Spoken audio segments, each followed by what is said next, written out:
Hacıke, keyingi safar inşallah umrega olib ketaman sizni. İnşallah endi bizga o yerlar nasip qilarmikin. Alloh alam nasib qiladi xudo xolasa. Aytgan Aka, mana shu gapinglarga bitta men hayotimda bo'lgan narsani sizlarga aytib beray. Yaqinda shu ota-onasi yo'q bolalarni umraga olib ketdik-da. Namanganda aeroportiga kelganimizda haligi qizni bileti chiqmay qoldi. Umuman tag-tugi bilan yo'q-da biletchi.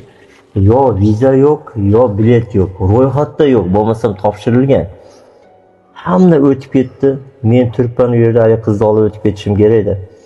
Hali chegarada aytayaptiki, 3 minut vaqtinglar qoldi, tezroq hal qilinglar deyapti.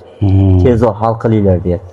Hali qiz shunaqa yig'layapti, Begimoy degan qiz edi. Aka deydi, Sanjar aka deydi, men de tuni bilan yig'ladim-u, Allohdan so'radim-u, Qur'on o'qidim-u deb yig'layapti.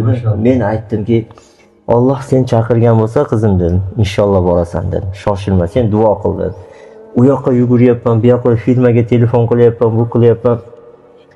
Og'ir haligidan gapiryapti. Tamojina o'tayotganda aytadi-yu, 1 minut vaqtingiz qoldi deyapti.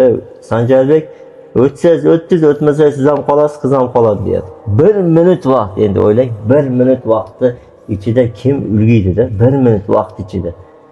Shunaqa bir ichim boshqacha bo'ldiki, hali qiz qolib ketdi. Oxir ashida hoji boshlig'iga aytdim, "Mana shu qiz omonat" dedim, "Uyga jo'natib yuborasizlar" dedim.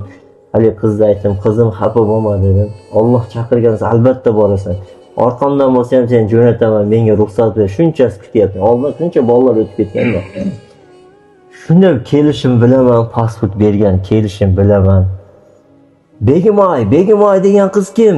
Tez kel deyapti-da. O'zimga ishonmayapman-da. Maşallah. O'zimga ishonmayapman. 1 minut ichida. 1 minut ichida Maşallah. Alloh xalq qo'yayotgan. Keyin Begimoy deyapman, Begimoy, bitta Begimoyda hali yugurib keldi. Shuni pasportini bersam, ha buniki chiqdi biletlar, vizalar chiqdi deb pasporti tezda o'tinglar dedi. Ishonasizmi? Shunaqa ko'zimga yosh keldi, shunaqa keldi. Keladi. Allohga oson ekanda. Alloh taolo chaqirgan bo'lsa, bir kun emas, 1 minutda hal qilib qo'yar ekanda.